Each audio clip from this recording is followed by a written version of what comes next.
intéressant par rapport à ça.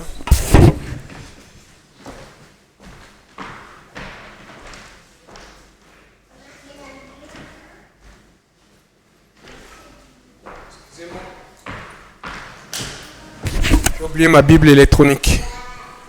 Aïe, aïe, c'est pas facile souvent.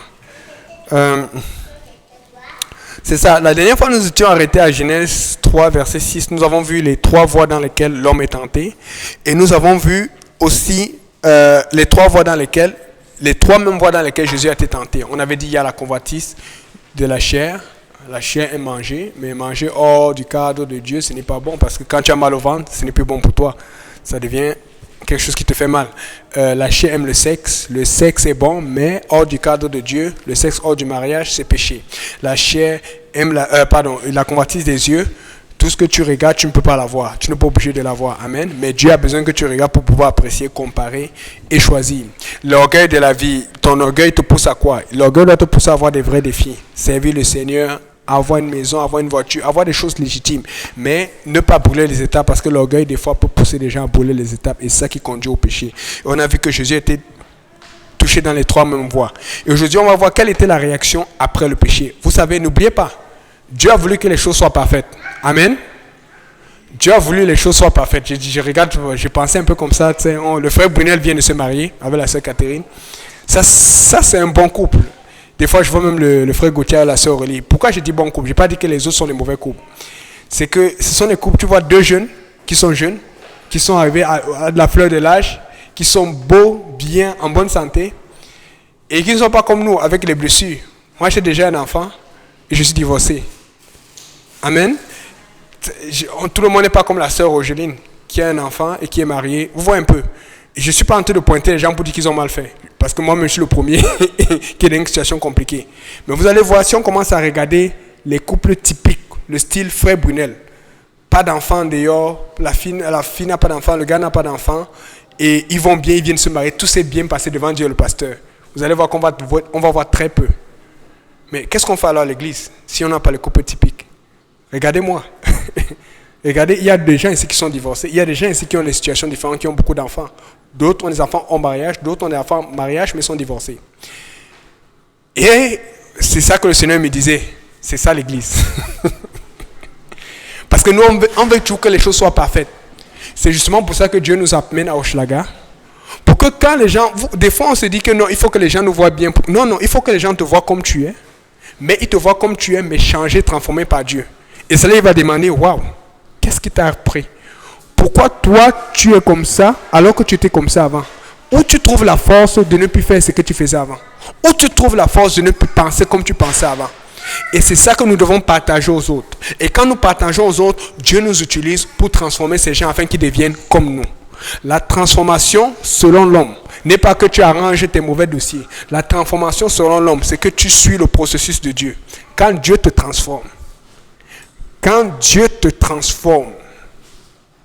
tout cas, oh Seigneur, quand Dieu te transforme, des fois les gens, je parle souvent avec des personnes, constamment, encore dernièrement, quelqu'un de la famille m'appelait pour la prière, et souvent, on va se plaindre de moi.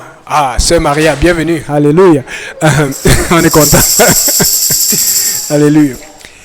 Des fois on va dire, ah Yannick, tu fais ça, et puis quand c'est chaud, on va toujours t'appeler pour la prière, amen.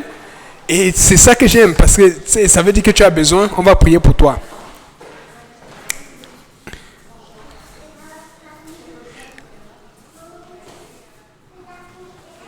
C'est bon? Ok, c'est ça. Donc, on a besoin de toi pour la prière. Amen.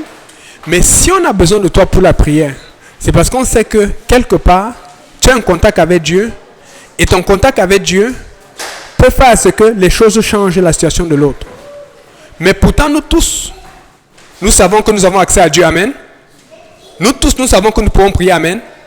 Mais pourquoi, quand tu veux vraiment que ta situation change, tu vas appeler le pasteur, ou tu vas appeler tel frère, ou tu vas appeler telle soeur?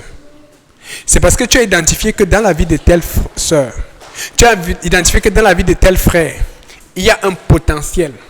Amen. Il y a un potentiel. Et le sérieux de la vie de telle personne est tellement sérieux que tu dis, oh Seigneur, j'aimerais avoir ça. Mais toi-même, tu essayes, c'est difficile. Voilà pourquoi je vais dire à quelqu'un que, quel que soit le statut dans lequel tu es ici maintenant, commence là où Dieu t'a pris.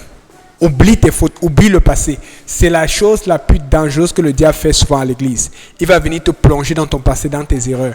Alors que là où tu es, je vous promets, Dieu ne regarde même plus. Moi, des fois, j'avais ce problème de culpabilité. Ah, si j'avais fait ça, si je n'avais pas fait ça. Mais aujourd'hui, quand je me tiens devant vous, la joie et la paix que j'ai, je l'ai parce que je sais que Dieu m'a transformé là où j'ai commencé. Toutes les erreurs que j'ai commises, la façon dont Dieu a transformé cela. Écoutez, souvent j'aime parler de sujets sensibles parce que c'est seulement comme ça que je peux peut-être montrer à quelqu'un ce que je pense. Mais c'est quand même sensible. Mais quand je venais à Dieu et qu'on me parlait, on disait que non, tu sais, tu as un mauvais dossier, tu es un enfant dehors et tout, ça n'a pas marché et tout et tout. Et puis quand tu es trop chrétien là, les femmes n'aiment pas ça. Écoutez, ça m'a affecté, j'ai dit, hey, je vais devenir comment? Mais quand j'allais au travail, tous les endroits où je travaillais, et ce n'est pas pour faire la vantardise, c'était le contraire. Moi, je pensais que quand je vais au travail, ça va faire fuir les gens. Mais au contraire, c'est la chrétienté qui a attiré les gens. Donc, fait que, et pourtant les gens connaissaient mon passé. Et pourtant les gens connaissaient ma situation. Je suis en train de dire à quelqu'un, les gens connaissent ton situation et ton passé. Mais ils ne te rejettent pas. Pourquoi? C'est parce qu'ils voient Dieu en toi. Parce que normalement, quand tu as une situation négative dans ce monde et que Dieu ne te transforme pas, là, les gens peuvent te fuir et t'accuser. Mais quand tu as n'importe quelle situation et que Dieu te transforme, là, les gens vont être attirés à toi. Pourquoi? Parce que ce n'est pas toi qui cherches, c'est Dieu qui cherche. Et Dieu est en toi. Amen. Donc, s'il vous plaît, je vous exhorte à laisser Dieu vous transformer. Je vous exhorte à laisser Dieu vous briser. Amen. Si nous sommes ici là avec chacun avec son bagage, peut-être tout va bien dans notre couple ou dans notre mariage, mais peut-être ça ne va pas pour nos parents ou pour nos frères, pour nos soeurs. C'est parce que Dieu veut t'utiliser pour que ça aille bien pour lui ou pour elle à partir de ton témoignage. Regardez, je vais lire ça à haute voix. Regardez un verset qui nous interpelle là-dessus. La Bible dit dans Proverbe 24, versets 11 et 12. Délivre ceux qui sont traînés à la mort. Ça, c'est ta responsabilité. La Bible ne dit pas selon ton statut, délivre. La Bible appelle un enfant de Dieu à délivrer. Amen. Regarde bien, ça dit. Délivre ceux qui sont traînés à la mort et qui sont sur le point d'être tués. Parce que si vous regardez dehors, il y a plein qui sont sur le point d'être tués, qui souffrent de l'alcoolisme, qui souffrent de la drogue, qui souffrent. Et c'est comme ça que tu vois aujourd'hui un accident, demain un autre il part. Il y a toujours des choses bizarres qui pensent ces gens. Mais un enfant de Dieu est protégé. Amen. J'ai écouté les témoignages du frère Eugène. Ceux qui connaissent ce frère Eugène, le jeune qui joue souvent à la guitare à Saint-Laurent. Son anniversaire, c'était il y a quelques jours, non? C'était quand? Il avait ses 25 ans. Le jour de ses 25 ans, il a eu un accident grave. Il n'a même pas eu une égratignure. Tu vois la voiture est écrabouillée. C'est arrivé il y a 2 ou 3 jours, quelque chose. Vous pouvez voir l'application sur Facebook, la notification sur Facebook. Allez parmi mes amis, cherchez Eugène quelque chose, vous allez voir. C'est incroyable. Dieu protège ses enfants. Dieu prend soin de ses enfants. Si je commence à vous raconter le nombre d'accidents que j'aurais dû finir, mais Dieu m'a protégé. Amen. C'est pour ça qu'on a confiance à Dieu. Donc, fait que quand Dieu veut délivrer, il veut délivrer ceux qui ne le connaissent pas. Parce qu'on sait que ceux qui connaissent Dieu, et je dis ça souvent, les gens disent, Yannick, tu veux... Non, honnêtement, je vous dis sincèrement, moi, amen, moi je pense que quand mon temps va venir, Dieu va me dire, c'est fini pour toi, il faut que tu viennes. Sincèrement. Et ce n'est pas de l'orgueil. Parce que je sais qu'il y a ça à faire, il y a plein de choses qui ne sont pas encore faites. Et le temps n'est pas encore fini. Je cherche le temps pour m'opposer, je ne trouve pas. Amen. Il faut que tu aies confiance en Dieu à ce point. Amen. Voilà pourquoi la Bible dit que le royaume des cieux, c'est comme pour les enfants. Ça appartient à ceux qui sont comme les enfants, ceux qui les ressemblent. Parce que les enfants, ils croient trop. Dieu va parler, tu crois. Dieu va dire, tu crois. Et c'est ça que Dieu veut. Amen. Un enfant, il danse facilement. Vous avez vu qu'on adorait tout à l'heure le frère Valérie Kaela. Il s'est promené, il a prié, il a parlé, tout. Mais il y avait un esprit lourd. Mais regardez la petite Bethany. Elle n'avait pas de problème. À chaque service, l'odeur ou pas l'odeur, elle est avec sa robe. La Bible dit soyez comme des enfants. Tu es dans les enfants, tu es réveillé. Elle ne sentait pas la l'odeur.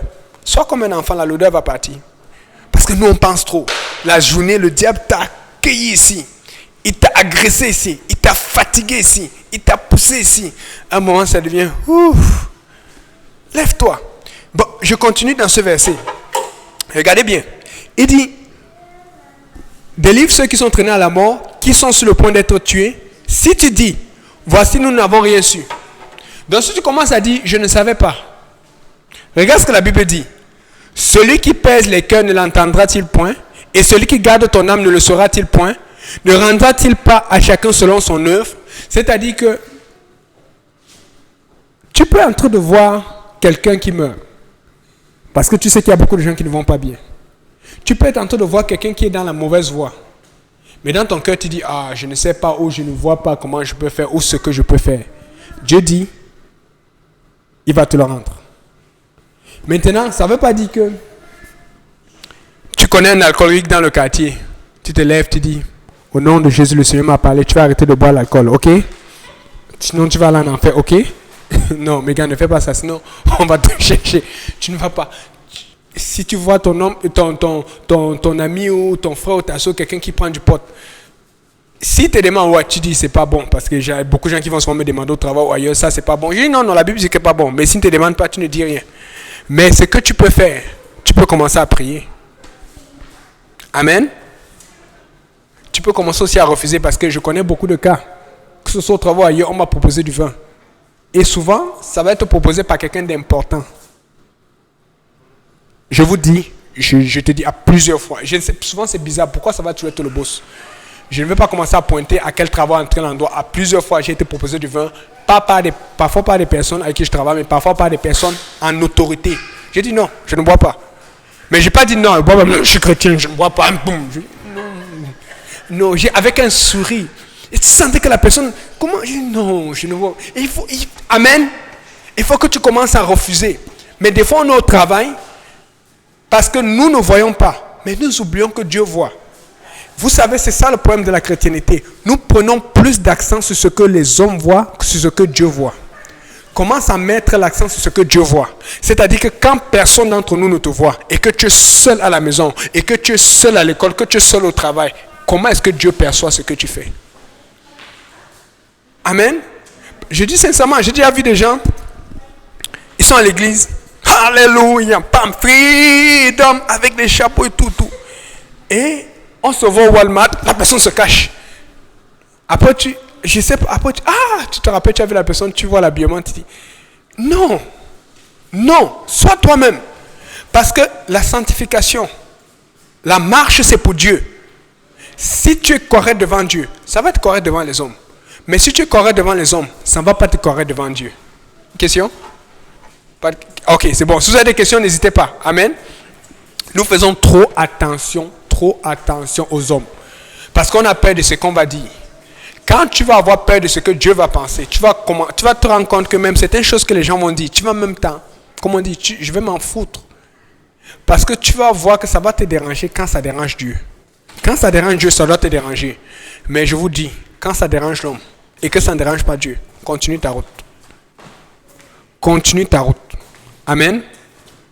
Mais est-ce qu'on fait attention pour savoir ce qui dérange Dieu ou non? C'est ça le problème.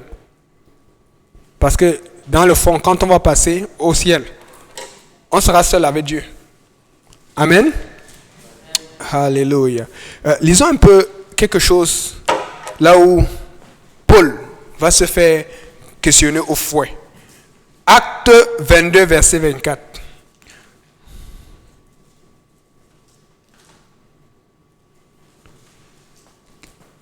Frère Gauthier, tu peux lire ça à haute voix, s'il te plaît.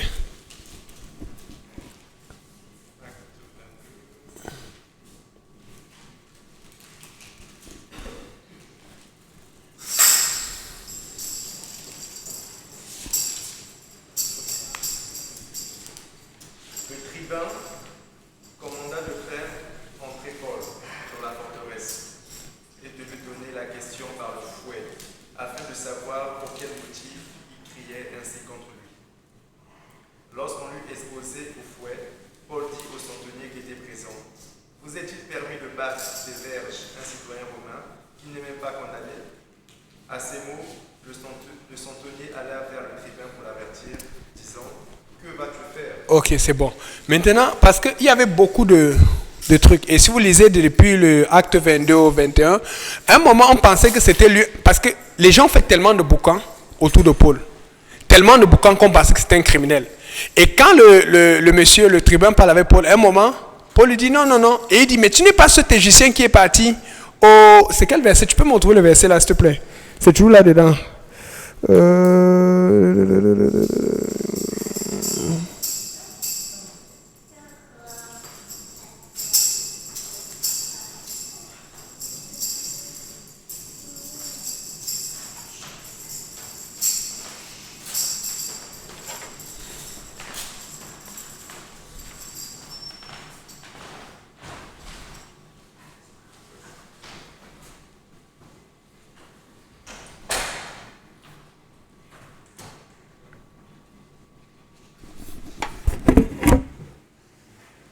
Je pense que c'est le prochain verset.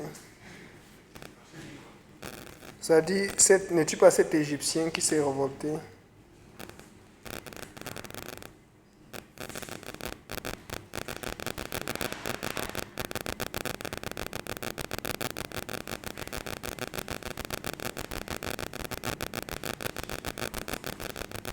C'est toujours dans Acte, c'est pas loin.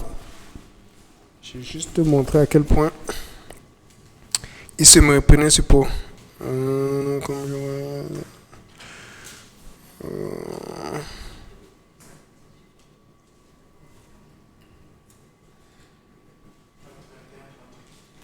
Pardon? « 30, 21. Ah, merci mon frère. Au moment d'être...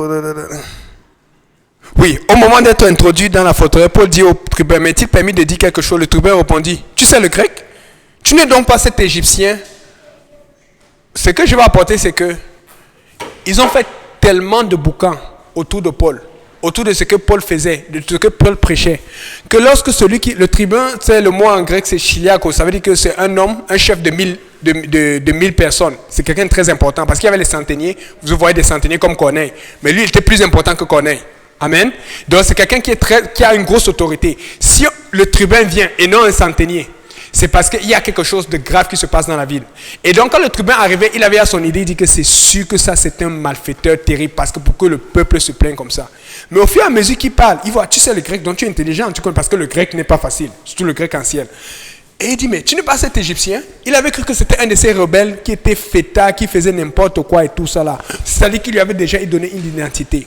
Ce qui se passe, c'est que quand tu sers le Seigneur et que tu es comme ça avec Dieu, beaucoup vont te donner l'identité.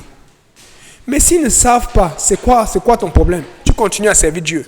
Éventuellement, ceux qui auront besoin, Dieu va mettre quelqu'un en autorité pour venir te demander. Et c'est là où tu vas répondre, non, non, non, ce n'est pas moi. Voici ce que la Bible prêche et comme ça que je suis. Parce que Dieu sait à qui tu dois témoigner. Mais nous faisons tellement attention à ce que les gens disent que ça nous empêche même de vivre pour Dieu.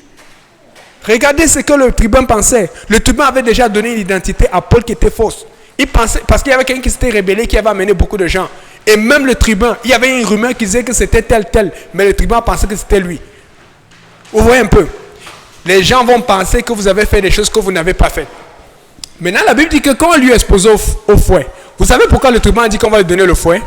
Quand tu es avec un enfant et que l'enfant a fait une bêtise, ou tu n'es pas sûr, qu'est-ce que tu fais? Tu dis, je vais te fouetter.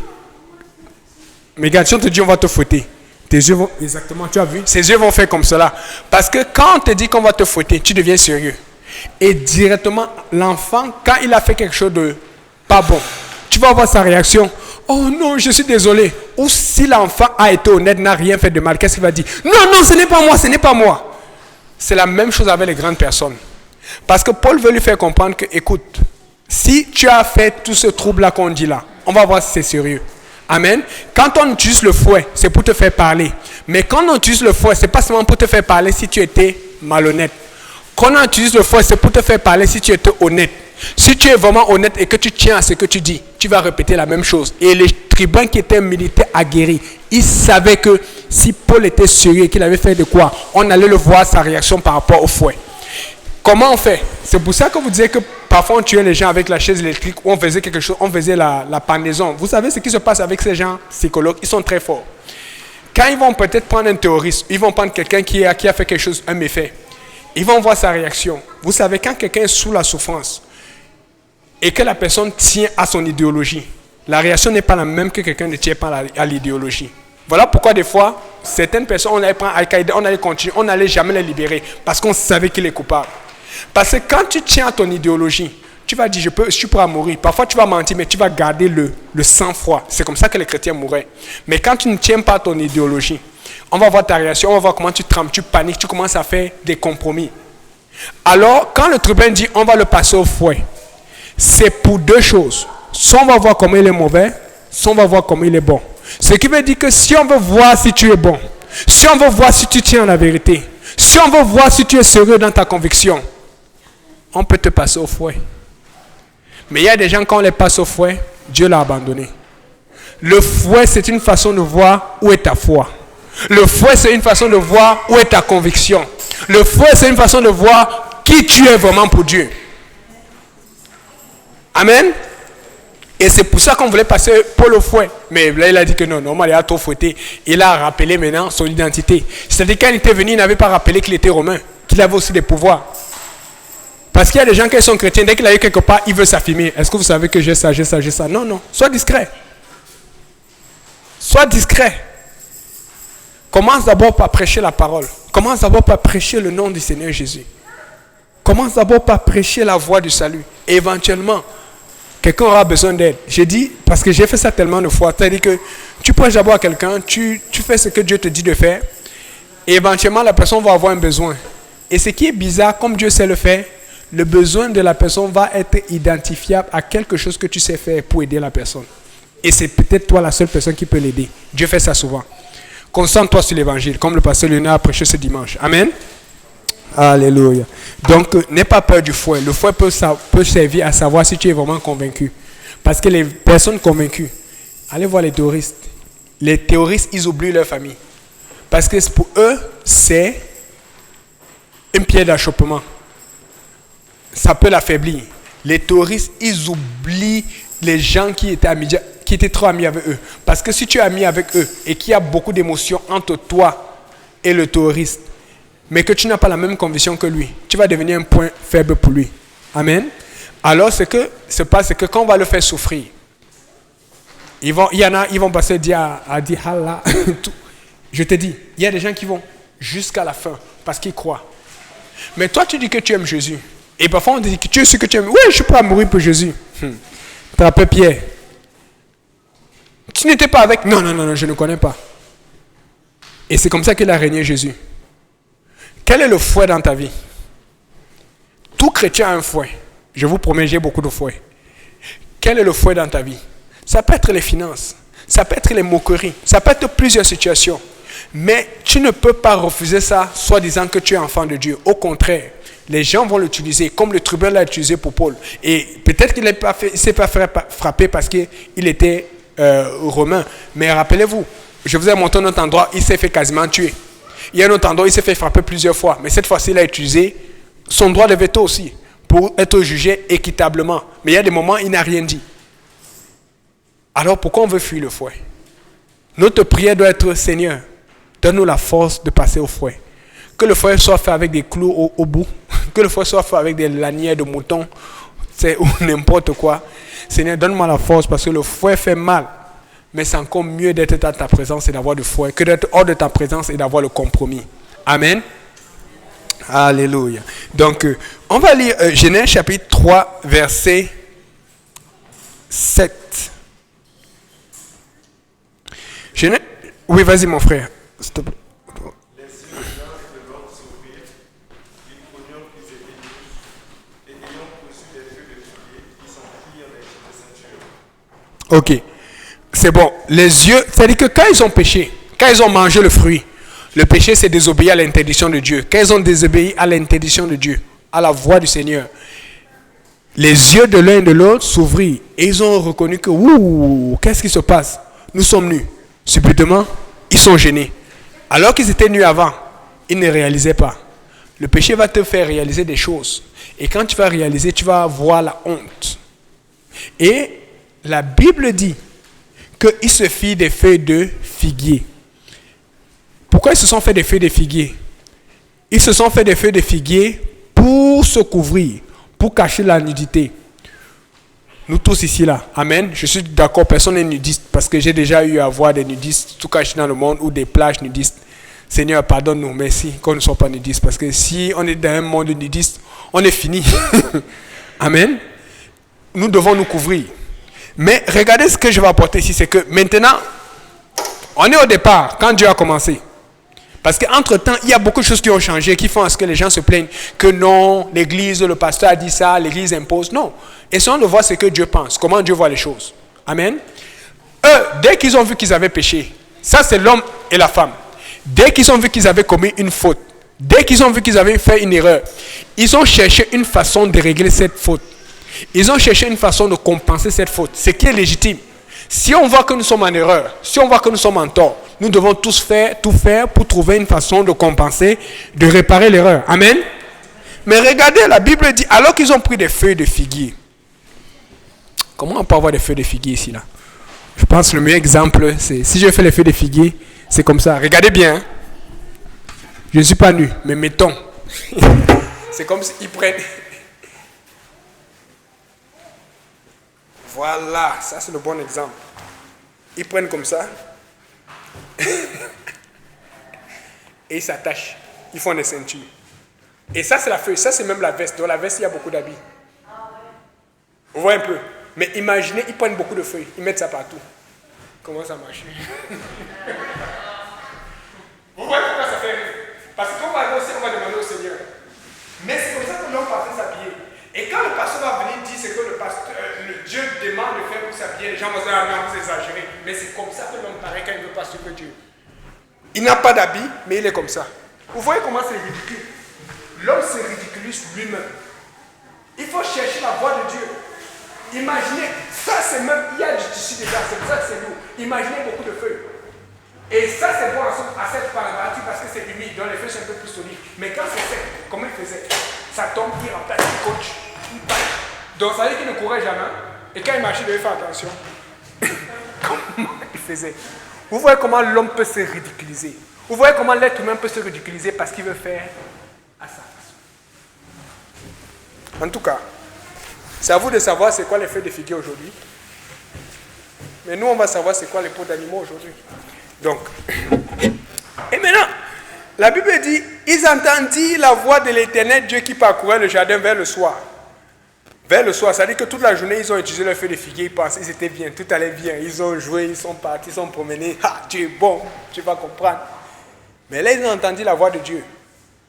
Ou la voix de l'homme de Dieu. La Bible dit, et l'homme et sa femme se cachaient loin de l'Éternel Dieu au milieu des arbres du jardin. Moi, en tout cas, si je vois que Dieu est quelque part, moi, je vais courir vers Dieu. Mais là, ils entendent, ils fuient. Quand un enfant entend la voix de maman, papa, il fuit, c'est pourquoi? Il a fait quelque chose qui n'est pas bon. Il se sent coupable, la culpabilité. La Bible dit, l'Éternel Dieu appela l'homme, il lui dit, où es-tu? Il répondit, j'ai entendu ta voix dans le jardin et j'ai eu peur parce que je suis nu. Je me suis caché. Mais il avait mis... Aujourd'hui, on va présenter les figures, c'est ce que quelqu'un comprenne, parce que peut-être quelqu'un n'a pas compris l'affaire là. Il dit qu'il est nu. Il avait mis ça pourquoi alors? S'il dit qu'il est nu, il avait mis ça pourquoi? Ce n'était pas pour couvrir sa nudité, mais quand il entend la voix de l'Éternel, il réalise que wow, ce n'est pas assez, il va se cacher. Quand tu prends tes décisions, est-ce que tu le prends parce que tu penses que c'est ça qui est bon, ou est-ce que tu prends tes décisions parce que tu penses que c'est ce que Dieu veut? Parce que je vous dis ce qui se passait avec moi dans le temps. Moi, je prenais ce que je trouvais être bon. Mais avec le temps, j'ai compris que si je veux m'en sortir, je vais faire ce que Dieu veut. Je n'arrive pas, je dis, Seigneur, donne-moi la force. Parce qu'éventuellement, je vais comprendre. Mais nous avons toujours tendance à faire comme l'homme et la femme. On commence avec ce qui est sur notre chemin. La Bible dit qu'ils ont pris des feuilles de figuier probablement parce que c'était à leur portée. Même si c'est à ta portée, même si c'est moins cher, même si c'est facile à avoir, est-ce que c'est la volonté de Dieu? Parce que quand tu vas être devant Dieu, quand tu vas être devant les enfants de Dieu qui sont spirituels, dans la spiritualité, ils ne vont pas t'accuser, ils vont rire. Ils vont dire non, ça va et tout. Mais tu vas marcher avec des feuilles de figuier devant eux. Alors que Dieu voulait autre chose. Et la Bible dit, je me suis caché parce que je suis nu. Donc lui-même, il dit, je suis nu, alors qu'il avait des feuilles de figuier. Ce qui veut dire que si aujourd'hui, tu as des feuilles de figuier sur toi, c'est à toi de savoir devant Dieu c'est quoi les feuilles de figuier. Amen. Je ne suis pas là pour accuser quelqu'un. Si aujourd'hui tu as les feuilles de figuier sur toi, tu es nu. Amen. Et la Bible dit, L'Éternel dit, qui t'a appris que tu es nu? Est-ce que tu as mangé de l'arbre dont je t'avais défendu de manger? Et avant ça, on va juste sauter rapidement. Je lis Genèse chapitre 3, verset 21.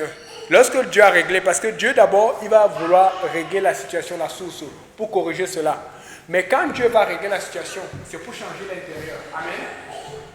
Dieu a commencé à poser beaucoup de questions. Dieu a commencé à adresser beaucoup de situations. J'oublie même le micro parce que j'en ai. Dieu a commencé à poser beaucoup de questions. Dieu a commencé à adresser beaucoup de situations. Amen. C'est juste en Genèse 3, 21 qu'il a couvert l'homme et la femme comme il fallait. La Bible dit que l'Éternel, dans Genèse 3, 21, il dit l'Éternel fit à l'homme des peaux d'animaux, des habits. Et quand tu vois en grec, en hébreu ancien, c'est koukonet, c'est-à-dire que ce sont des habits qui vont des épaules jusqu'aux genoux. Donc il a fait, dans d'autres versions, ce sont des manteaux de peau. Donc il a tout couvert. Mais avant de faire des manteaux, qu'est-ce qu'il a fait? Il a parlé. Il a posé une question, as-tu mangé? Parce qu'il veut d'abord que tu reconnaisses ta faute. Après, il a commencé à parler du salut. Il a commencé à parler de la femme qui va enfanter un fils qui sera Jésus-Christ et tout. On va parler de ça, pas aujourd'hui, mais il a commencé à régler beaucoup de situations. Il y a une longue conversation, parce que Dieu veut traiter ce qui est ici à l'intérieur. Beaucoup de gens sont d'accord avec cela, mais les gens pensent qu'une fois que Dieu a traité à l'intérieur, il cale. Parce que quand Dieu a traité à l'intérieur, ça doit sortir. Voilà pourquoi, pour finaliser ce qu'il a traité à l'intérieur, il a pris maintenant des animaux, il les a tués et il les a couverts.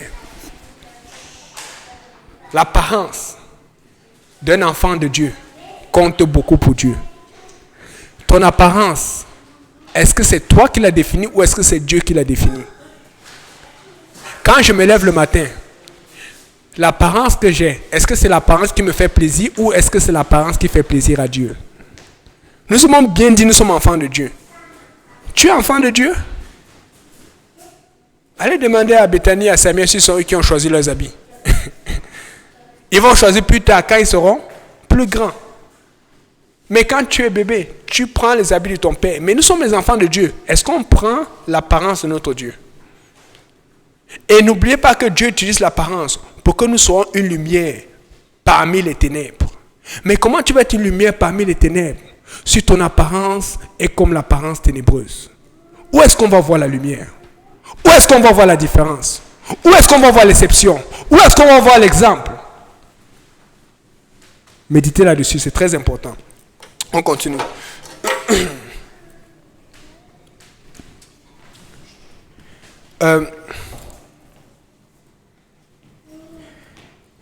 Il dit, as-tu mangé de l'arbre que je t'avais dit, tu ne mangeras point? L'homme répondit, la femme, il accuse la femme, que tu as mise auprès de moi, m'a donné de l'arbre et j'en ai mangé. Donc il accuse d'abord la femme, après il accuse Dieu. Amen.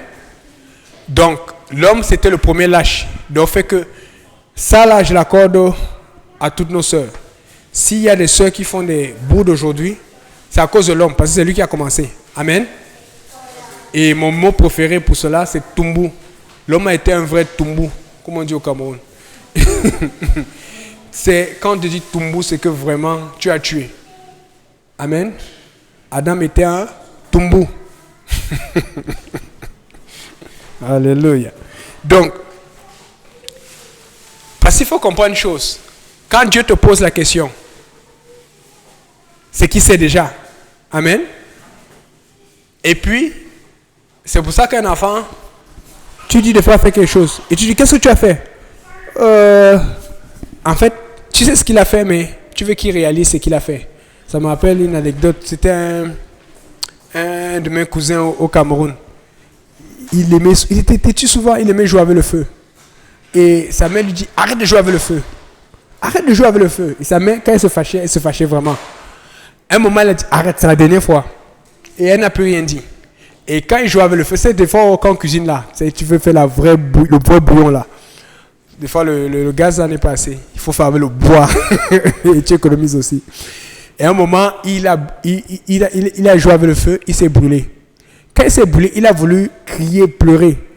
Mais il s'est tourné, il a vu sa mère qui le regardait, qui le toisait. Il a senti que oh, là où je suis là, je vais recevoir une de ses corrections. Parce que sa mère, c'est un regard de maman que lui-même il connaît là. Quand il a vu le regard de sa mère, il est resté sérieux.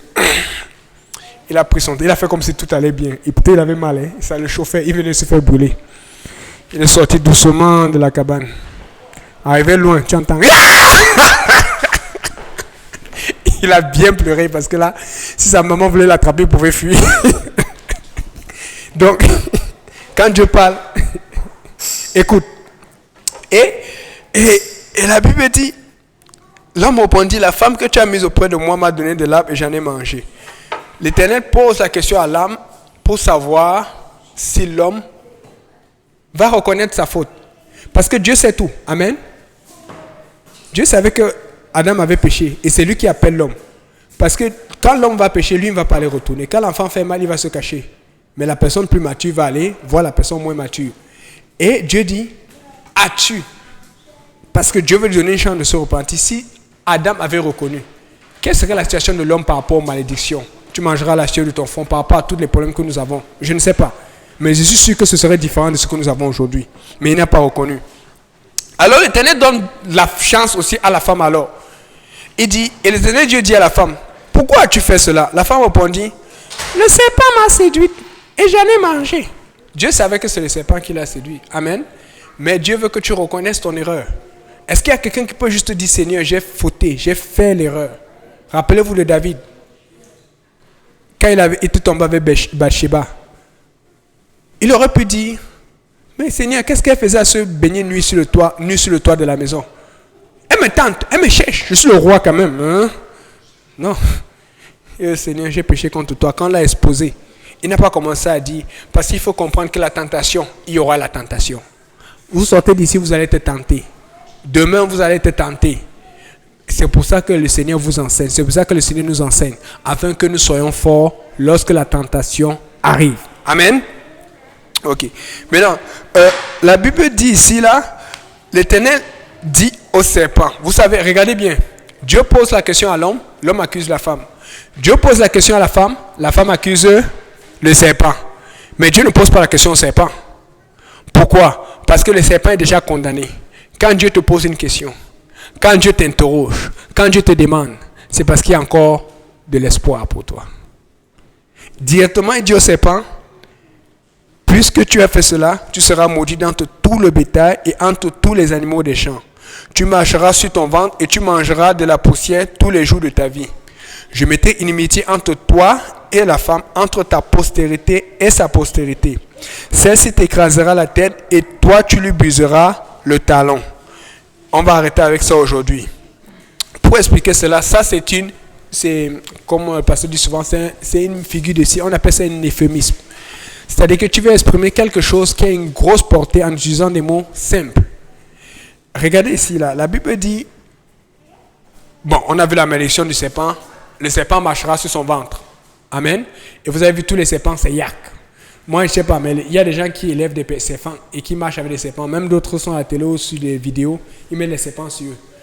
Moi, je ne sais pas, quelqu'un qui met les serpents sur lui, moi, je n'ai pas d'amis qui met les serpents sur eux. Ce n'est pas quelqu'un de normal. Tu peux avoir un chien, un chat, d'autres ont même des lions, mais bon, ça faut. Mais le serpent. Maintenant, la Bible dit, tu marcheras sur ton ventre. Ça veut dire que le serpent avec des pattes. Parce que je me disais, j'avais eu cette question plusieurs fois. Comment le serpent était? Puisque le serpent, Dieu, la Bible dit que Dieu a fait l'homme, les animaux, et tout ce que Dieu a fait était bon. La seule la seule explication que j'ai pu avoir, n'allez pas dire que le frère Yannick a dit ça, mais c'est la seule que je vois logiquement dans la Bible, c'est que le serpent devait probablement être comme le dragon. Parce que quand tu vois les images du dragon, tu vois des pattes et tu vois comme une ossature ou une forme de serpent. Et justement dans la Bible, dans l'Apocalypse, quand on parle d'un choix, Apocalypse 20, on dit « Je vis le serpent ancien, le dragon, Satan ». Donc fait que je ne suis pas en train de défendre que le serpent est à tout pour le dragon. Je suis en train de défendre que tout ce que Dieu fait est bien. Mais quand Dieu maudit, ça devient moche. Ne joue pas avec Dieu. Ne joue pas avec la malédiction de Dieu. Parce que des fois, ce n'est même pas Dieu qui va te maudire. Des fois, c'est le diable qui veut te maudire. Mais Dieu va mettre sa main tant que tu es soumis à sa volonté. Mais quand tu refuses de te soumettre à Dieu, éventuellement la malédiction va tomber sur toi. Mais la malédiction, ça rend toujours les choses moches. Ça rend toujours les choses plus difficiles, plus compliquées. J'aime mieux être dans la difficulté financière, dans la difficulté quelconque, dans la difficulté, mais je vais être spirituellement en règle avec Dieu. J'aime mieux avoir le fouet qui me prouve, le fouet qui me montre que non, je suis vraiment ancré en Dieu, ou que j'ai besoin de faire plus pour être ancré en Dieu, mais avoir la paix spirituelle avec le Seigneur. J'aime mieux avoir les complications. Je dis, vous savez, je le dis, c'est incroyable. La dernière fois, j'étais avec le pasteur Abou, il m'a appelé le soir. On dit aux gens, nous avons le réveil, les gens ne croient pas. Il m'appelle le soir, j'étais à Saint-Laurent. Il sentait qu'il y a quelque chose va se passer. Il dit, ok, j'arrive, on a un baptême. Est-ce que tu peux? Je dis, ok. Et le pasteur Graham s'en allait, les autres s'en allaient. J'ai dit, c'est correct, je vais rester à l'église. D'habitude, je ferme l'église le soir à Saint-Laurent. Et j'attends alors, ils sont passés par l'arrière et tout. Pendant que le gars arrive, c'est un jeune, il va faire baptiser. Le pasteur Abou avec ses enfants, donc c'est moi qui allais le baptiser. Au même moment, c'est un des jeunes avec qui on joue souvent au soccer, là, tu le connais bien, qui n'est pas venu depuis là, il me teste, il dit, prie pour moi, j'ai besoin d'aide. Je suis en train de voir, on en train de parler à un pour l'exhorter, et puis on a prié la Saint-Esprit, un autre me teste. Et on était resté plus tard à l'église pour prier pour le baptême du Saint-Esprit, il a reçu. Et vous le connaissez bien, vous ne l'avez pas exposé parce que peut-être qu'il nous suit en ligne en ce moment. Et il est très attaqué. Je vous dis, si vous ne remarquez pas ce que Dieu fait ici, en ce moment, c'est qu'il y a un problème. Parce que Dieu est en train de réveiller un peuple d'élevé. Et il demande la prière. Et c'est quelqu'un qui a des amis qui vont à l'église, à une autre église. Mais lorsqu'ils ont besoin de prière, lorsqu'ils ont besoin de consécration, et bizarrement, et même Valérie le connaît, la dernière fois qu'on a fait le soccer avec lui, avant la dernière fois, il était là. Il n'est pas venu à l'église depuis, mais dès qu'on fait une activité, il vient. Continuez à faire des activités. Si c'est le seul endroit où vous allez le coincer, parce que quand il a eu besoin de la prière, il n'a pas appelé ses amis avec qui il va à l'église souvent. Il a appelé ceux qui savent, qui prient vraiment. Et il a recommencé à vraiment se mettre dans le Seigneur. Il a recommencé à être ancré. Et notre âme encore à suivre. Amen. Voilà pourquoi, par exemple, on a dit qu'à partir de maintenant, chaque samedi, vous voulez venir chez la sœur Maria, appelez. On va chez sœur Maria. Amen. On a du temps passé avec elle et avec son fils. Et hier, on a encore à l'étude, le lundi, ça c'est le frère Simplice. Il crie le pasteur, il y a un baptême. Ça c'est le frère Roll. Je ne sais pas combien de gens il a en voiture, mais frère Roll, il y avait des gens dans la voiture. J'étais content quand j'ai appris que c'est le frère Roll, parce que si ce n'était pas le frère Roll, je sais que si le pasteur, là, c'est pas toi qui vas baptiser, le pasteur doit rentrer avec sa famille. Donc j'étais en train de dire, ok, bon, je vais à mes calculs, je vais rester à l'église, je vais finir à telle heure. J'avais commencé à ajuster déjà mon programme que j'avais à faire. Après, quand frère Simplice me dit que le frère Roll est venu, j'étais content. J'ai dit, ok, il va faire le baptême. Il doit m'envoyer les vidéos. Hier encore, on a eu des baptêmes. Dieu est en train de travailler. Regarde ton voisin, tu dis Dieu est en train de travailler. Mais le problème c'est que est-ce que tu participes à ce travail? Tu vois, ce qui se passe c'est que personnellement, j'ai tellement d'engagement et de choses que je suis en train de faire. Mais quand tu travailles, tu es occupé par Dieu. Il y a des gens que Dieu va utiliser pour t'appeler encore pour que tu fasses plus.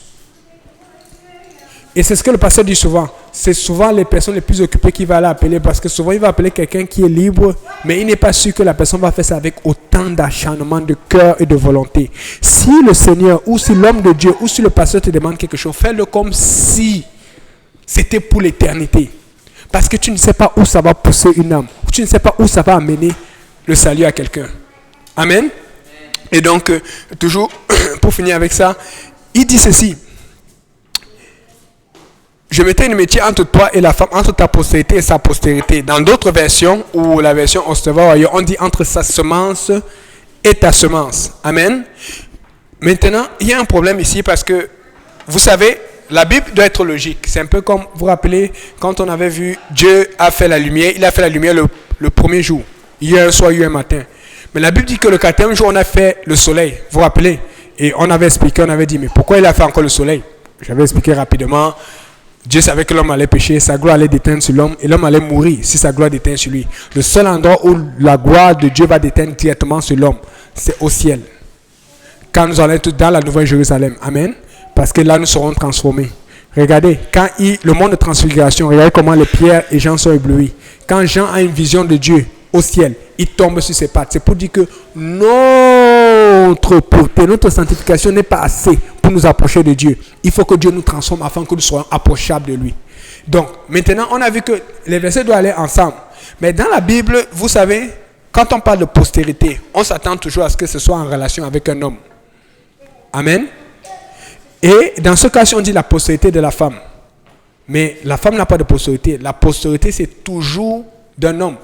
Dans d'autres versions, on pouvait voir, j'ai même regardé ça aussi en grec, mais vous savez, la Bible ancienne de l'Ancien Testament n'est pas écrite en grec, elle est écrite originellement en hébreu. Mais pour pouvoir voir en grec, qui est plus facile à comprendre parce qu'on a des trucs pour définir, je suis parti voir la Septante. La Septante, c'est la tradition première grecque des livres hébreux. Et la Septante, c'était, Dieu avait fait ça pour les Juifs qui étaient hors de Jérusalem, qui voyageaient beaucoup. Vous savez que les Juifs sont partout dans les pays. Et or, comme Dieu voulait s'assurer que les Juifs aient toujours la parole de Dieu et que certains naissaient dans des pays grecs et ne savaient pas parler hébreu, Dieu voulait s'assurer qu'ils aient une façon de pouvoir parler sa parole, d'élire sa parole. Donc voilà pourquoi il y a les traditions septante. Donc la tradition septante, c'est l'une des traditions les plus fidèles de l'Ancien Testament, de l'hébreu vers le grec. Et quand tu regardes à la septante, tu vois qu'on parle directement de semence. Or, quand on utilise postérité, ça peut porter à confusion, mais quand on utilise semence, ça ne porte pas à confusion, parce que la semence pour l'homme, c'est le sperme. Pour la femme a un ovule, la femme n'a pas de sperme. Amen.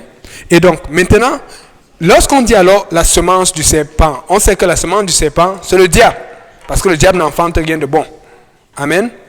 Mais quand on parle de la semence de la femme, c'est qu'on est en train de faire référence au fait que il y aura une femme qui va pouvoir avoir une semence en elle pour pouvoir donner naissance à un homme. Mais on sait que dans l'histoire de l'humanité, il y a eu une seule femme qui a pu avoir une semence en elle sans avoir l'apport d'un homme. Et cette femme, c'est qui? C'est Marie. Donc, depuis ce verset-là, et c'est important parce que, vous savez, si Marie avait été avec Joseph pour avoir Jésus-Christ, il y aurait eu un problème. Vous savez c'est quoi le problème?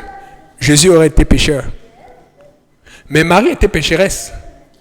Mais le géniteur, c'est qui? C'est le Saint-Esprit. Or, le Saint-Esprit est parfait. Et comme Dieu est parfait, qui ne pêche pas et qu'il a fait naître Jésus par Marie, vous savez quoi? Jésus était sans péché. Et c'est pour montrer que si Adam, lorsque la femme lui montrait ce fruit-là, même si c'était alléchant quand même, comment? S'il avait dit non, Dieu a dit non. Devinez quoi? Il allait couvrir et protéger sa femme. Voilà pourquoi le diable attaque beaucoup l'homme aujourd'hui. Les vrais hommes de Dieu doivent être les premiers à prier. Les vrais hommes de Dieu vont être les premiers à adorer le Seigneur. Vous allez voir, va dans n'importe quelle église, c'est toujours facile pour une femme à adorer. Mais un homme, c'est comme, il réfléchit d'abord, il faut qu'il comprenne pourquoi je vais faire ça. Il veut toujours être sérieux.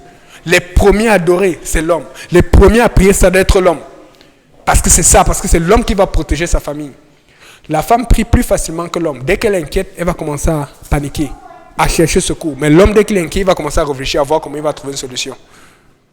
Mais c'est le contraire. C'est l'homme qui doit chercher secours à Dieu. Et la femme doit faire confiance à son homme. Mais nous avons ce déséquilibre parce que les hommes sont devenus beaucoup de tombous dans ce monde aujourd'hui.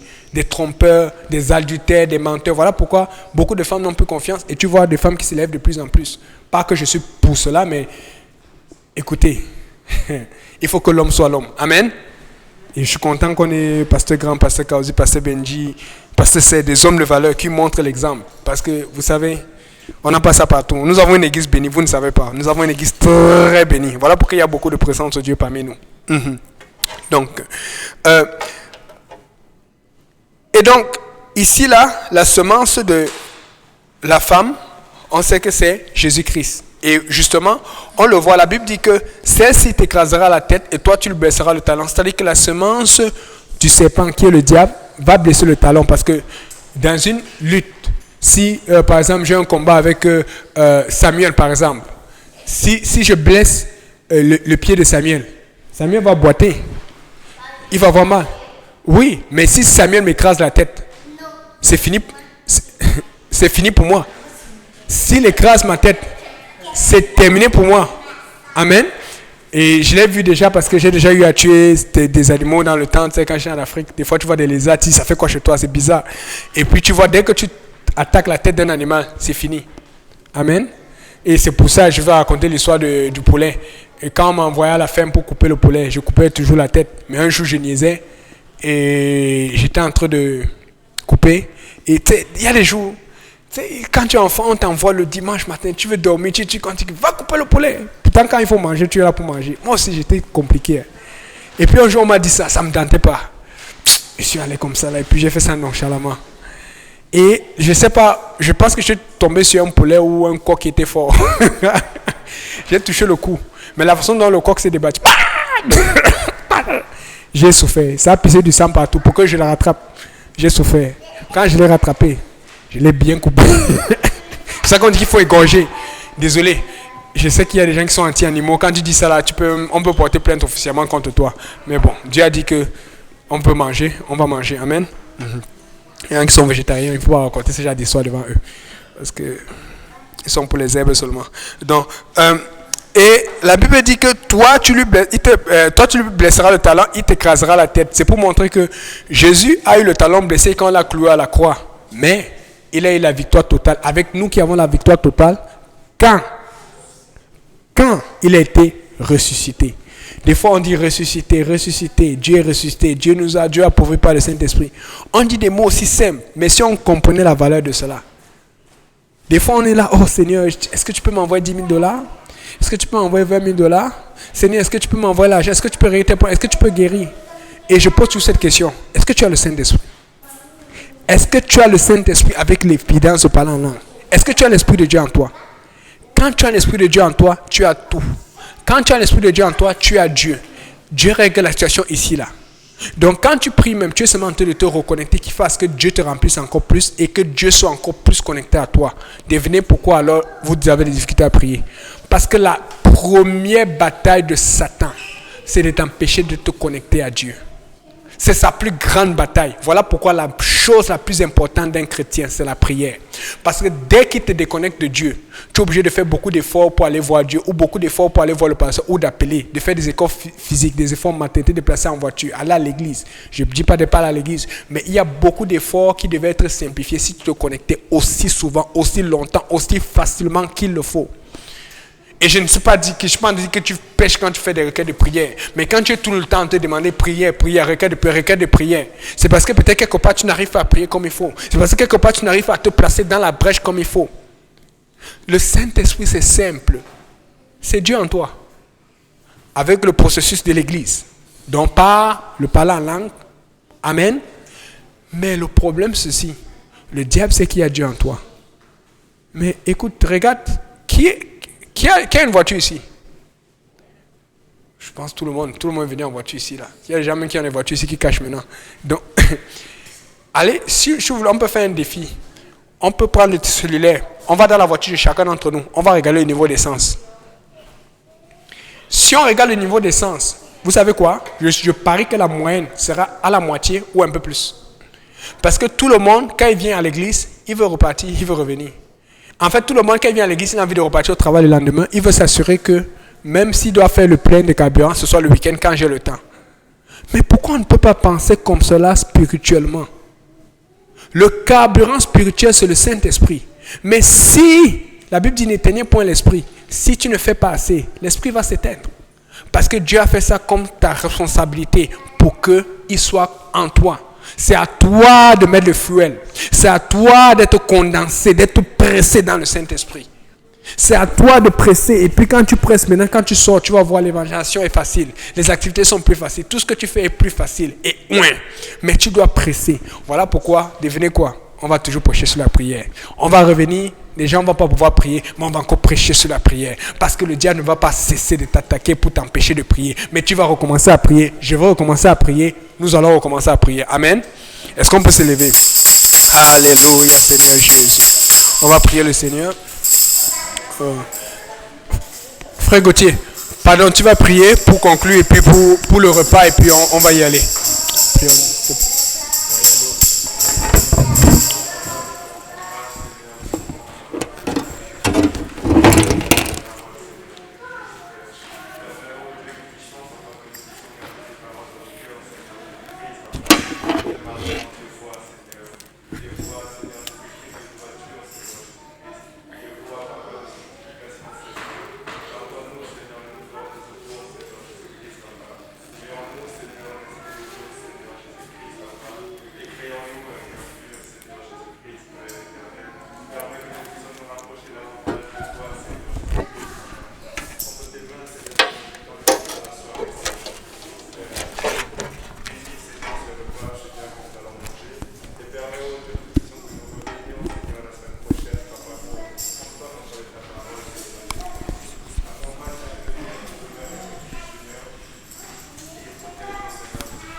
Au nom de Jésus. Alléluia. Que Dieu vous bénisse.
Mesdames, Messieurs, c'est la fin pour aujourd'hui. Prochaine diffusion demain à l'église de Saint-Laurent avec le pasteur Dieu de Caussi, c'est le frère Sport.